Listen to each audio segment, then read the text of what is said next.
ಹೊನ್ನಾವರದ ಕೋತಾವರ ಕಟ್ಟಪ್ಪ ನಾಯಕ, ಕಾರವಾರಿ ಸತ್ರಾಜಿತ ಶೈನಿ, ಶಬಲೆ, ಸುದ್ದಿ ಪಾಠಕ, ಸೇವಕಿಯರು, ಸಖಿಯರು.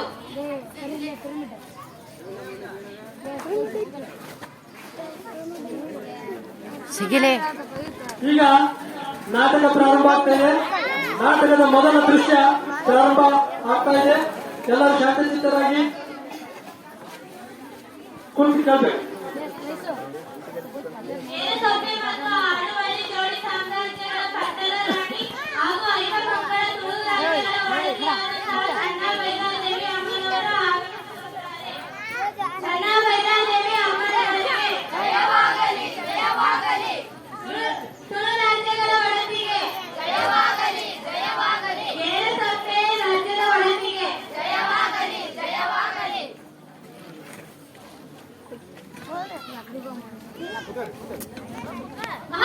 ಮಹಾಮಂತ್ರಿಗಳೇ, ಅವಸರದಲ್ಲಿ ಮಂತ್ರಾಲೋಚನೆ ಸಭೆ ಕರೆಯುವ ಅವಶ್ಯಕತೆ ಇದೆಯೆಂದು ಕೋರಲು ಕಾರಣವೇನು? ರಾಜ್ಯದಲ್ಲಿ ಎಲ್ಲವೂ ಕ್ಷೇಮವಷ್ಟೇ.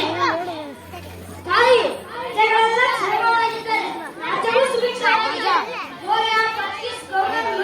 ಸಯ್ಯಲೆ ಪತ್ರವೊಂದನ್ನು ಕಳಿಸಿದ್ದಾರೆ. ಏನಿದೆ ಪತ್ರದಲ್ಲಿ? ಕಾರವಾರಿಗಳೇ ಪತ್ರವನ್ನು ಓದಿರಿ.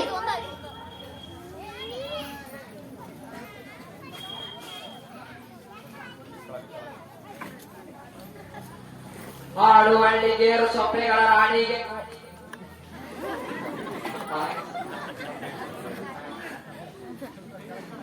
ಹಾಡುವಳ್ಳಿಗೇರು ಸೊಪ್ಪೆಗಳ ರಾಣಿಗೆ ಗೋವೆಯ ಗವರ್ನರ್ ಲೂಯಿಸ್ ಹಟಾಯರೆಯ ಶುಭಾಶಯಗಳು.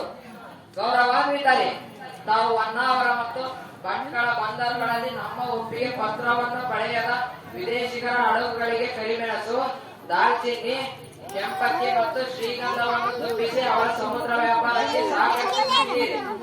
ಇದು ನಮ್ಮ ಆಶಯಕ್ಕೆ ವಿರುದ್ಧವಾಗಿದೆ. ಕೂಡಲೇ ತಾವು ನಮ್ಮ ಒಪ್ಪಿಗೆ ಪತ್ರವನ್ನು ಪಡೆದ ವಿದೇಶಿಗರ ಹಡಗುಗಳನ್ನು ನಿಮ್ಮ ಬಂದರುಗಳಿಂದ ಹೊರಗಿಡಬೇಕು, ಇಲ್ಲವೇ ವಶಪಡಿಸಿಕೊಳ್ಳಬೇಕು. ಇಲ್ಲದಿದ್ದರೆ ನಿಮ್ಮ ಮೇಲೆ ಕ್ರಮ ಕೈಗೊಳ್ಳುವುದು ನಮಗೆ ಅನಿವಾರ್ಯವಾಗುತ್ತದೆ. ಜೊತೆಗೆ ನೀವು ಪೋರ್ಚುಗೀಸ್ ರಾಜದ್ರೋಹಿ ರೊಜಾರಿಯೋಗೆ ಆಶ್ರಯ ನೀಡಿದ್ದೀರಿ. ಆತನನ್ನು ನಮಗೆ ಕೂಡಲೇ ಒಪ್ಪಿಸಬೇಕು.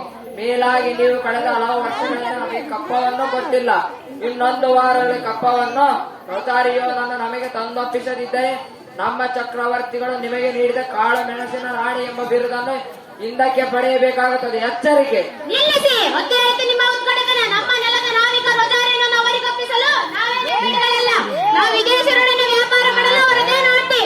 ಇನ್ನು ಕಪ್ಪ ಕೊಡಲು ಈ ನೆಲ ಇವರಪ್ಪನದಲ್ಲ. ಕಾರವಾರಿಗಳೇ, ಕೂಡಲೇ ಇವರಿಗೆ ಪತ್ರಿಸಿ. ಇವರ ಯಾವ ಕಾರ್ಯಗಳನ್ನು ನಾವು ಒಪ್ಪುವುದಿಲ್ಲ. ಅವರೇನು ಬಿರುದನ್ನು ಹಿಂದಕ್ಕೆ ಪಡೆಯುವುದು? ನಾವೇ ಅವರ ಬಿರುದನ್ನು ಹಿಂದಿರುಗಿಸುತ್ತೇವೆ. ಬಿರುದನ್ನು ಕೊಡಿರಿ ಎಂದು ನಾವು ಅವರನ್ನು ಬೇಡಿಕೊಂಡಿದ್ದೇವೇನು? ಹಿಂದೆ ಅವರಿಗೆ ನಮ್ಮ ಉತ್ತರವನ್ನು ಕಳುಹಿಸಿ. ಭೈರವ ನಾಯಕರೇ, ಹೊಗೆ ಹೊಟ್ಟಿ ಮತ್ತು ಈ ಕರಡಿಯಲ್ಲಿ ಬಿಡುಬಿಟ್ಟ ನಮ್ಮ ಸೈನ್ಯ ಕೂಡಲೇ ಹೊನ್ನವರಕ್ಕೆ ಬರಲಿ. ಹೊನ್ನವರ ಬಂದರಿನ ರಕ್ಷಣೆ ಇನ್ನಷ್ಟು ಯೋಧರನ್ನು ನೇಮಿಸಿ. ಮಹಾರಾಣಿ, ಹೊನ್ನಾವರದಲ್ಲಿರುವ ನಮ್ಮ ನಾಯಕ ಪಡೆಯ ಸರದಾರ ರೋಜಾರಿಯನ್ನು ಕೂಡಲೇ ಕಾನೂರಿಗೆ ಕಳಿಸುವ ವ್ಯವಸ್ಥೆ ಮಾಡಿ. ಕಟ್ಟಪ್ಪ ನಾಯಕರೇ, ಹೊನ್ನಾವರ ಕೋಟೆ ಸುಭದ್ರವಾಗಿದೆ ಅಷ್ಟೇ? ಸುಭದ್ರವಾಗಿದೆ ಮಹಾರಾಣಿ. ನಮ್ಮಲ್ಲಿ 300 ಮಂದಿ ಸಶಸ್ತ್ರ ಕಾವಲು ಪಡೆದ ಯೋಧರಿದ್ದಾರೆ. ಅಗತ್ಯ ಬಿರುದರ ದಂಡನಾಯಕರ ಬಳಿ ಹೆಚ್ಚು ನೆರವು ಕೇಳುತ್ತೇನೆ. ಮಹಾರಾಣಿಯವರಿಗೆ ನಮಸ್ಕಾರಗಳು. ಮಹಾರಾಣಿ ಶಬಲೆ ಒಳಗೆ ಬರಲು ಅಪ್ಪಣೆ ಮಾಡುತ್ತಿದ್ದಾರೆ. ಕಳುಹಿಸಿ. ಮಹಾರಾಣಿಯವರಿಗೆ ಜಯವಾಗಲಿ. ತಮ್ಮಲ್ಲಿ ಅರಕೆ ಮಾಡಿಕೊಳ್ಳುವ ಅವಸರ ಸಂಗತಿ ಒಂದಿದೆ ಮಹಾರಾಣಿ. ಏನು ಶಬಲೆ? ಮಹಾರಾಣಿ, ಗೋವೆಯ ಗವರ್ನರ್ ಲೂಯಿಸ್ ಹಟಾಡೆಯ ನಾವಿಕ ದಂಡು ಹೊನ್ನಾವರದ ಮೇಲೆ ದಾಳಿ ಮಾಡಲು ಸಿದ್ಧವಾಗಿ ನಿಂತಿದೆ. 2 ದಿನಗಳಲ್ಲಿ ದಂಡು ಗೋವೆಯಿಂದ ಹೊರಡಿದೆ. ಹೌದೇನು? ಪತ್ರದಲ್ಲಿ ಆತ ಒಂದು ವಾರದ ಗಡುವು ಕೊಟ್ಟಿದ್ದಾನೆ. ಅದು ಅವರ ಯುದ್ಧ ತಂತ್ರ ಮಹಾಮಂತ್ರಿಗಳೇ. ಕುತಂತ್ರವೇ ಯುದ್ಧ ನೀತಿಯವರು ಪೋರ್ಚುಗೀಸರ ಹೇಳೋದೊಂದು ಮಾಡೋದೊಂದು. ಅದರಲ್ಲೇನು ಹೊಸದು ದಂಡ ನಾಯಕರೇ? ಈ ಬಾರಿ ಅವರಿಗೆ ಸರಿಯಾದ ಪಾಠ ಕಲಿಸಲೇಬೇಕು. ಮಹಾರಾಣಿ, ಅವರು ಯುದ್ಧಕ್ಕೆ ಸಿದ್ಧರಾಗಿರುವುದು 2 ಉದ್ದೇಶಕ್ಕೆ. ಒಂದು, ನಮಗೆ ಸಹಾಯ ಮಾಡಿದ ತಪ್ಪಿಗೆ ರೊಜಾರಿಯೋನನ್ನು ಪೋರ್ಚುಗಲ್ಗೆ ಒಯ್ದು ದಂಡನೆ ನೀಡಲು. ಇನ್ನೊಂದು, ಮತಾಂತರಕ್ಕಾಗಿ ಬರುವ ಮಿಷನರಿಗಳಿಗೆ ನೀವು ಅವಕಾಶ ನೀಡುತ್ತಿಲ್ಲವೆಂದು ನಿಮ್ಮನ್ನು ಬಂಧಿಸಿ ಗೋವೆಗೆ ಒಯ್ಯಲು. ಅದಕ್ಕಾಗಿ ಹಟಾಡೆಯ ಪೋರ್ಚುಗಲಿನ ಪ್ರಭು ಸೆಬಾಸ್ಟಿಗೆ ವಿಶೇಷ ಪತ್ರ ಕಳಿಸಿ ಅಲ್ಲಿಂದ ನಾವಿಕ ಸೈನ್ಯವನ್ನು ತರಿಸಿದ್ದಾರೆ. ಹಾಗಾಗಿ ಏನು ಶಬಲೆ, ಅರ್ಧವಾಕ್ಯಕ್ಕೆ ಮಾತು ನಿಲ್ಲಿಸಿದೆ.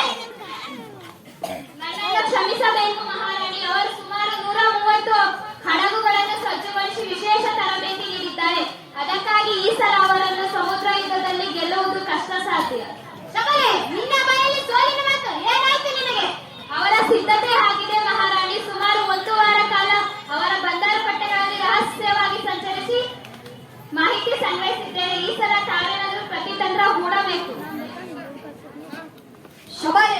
ಅವರ ಹಡಗುಗಳ ಸಂಖ್ಯೆ ನೋಡಿ ಎದರಿದಂತಿದೆ ಮಹಾರಾಣಿ. ಅವರೊಮ್ಮೆ ದಾಳಿ ಮಾಡಲಿ, ನಂತರ ತಿಳಿಯುತ್ತದೆ ಪರಂಗಿಗಳ ಪರಾಕ್ರಮ. ಭೈರವ ನಾಯಕರೇ, ವಿಷಯ ಅಷ್ಟು ಸರಳವಲ್ಲ. ಶಬಲೆಯ ಮಾತು ಸರಿ ಇದೆ. ಯಾವತ್ತು ನೀರಿನಲ್ಲಿ ಮೊಸಳೆಯನ್ನು ಸೋಲಿಸುವುದು ಬಹಳ ಕಷ್ಟ. ಅದನ್ನು ನೀರಿನಿಂದ ಹೊರಗೆಳೆದು ಸೆರೆ ಹಿಡಿಯಬೇಕು.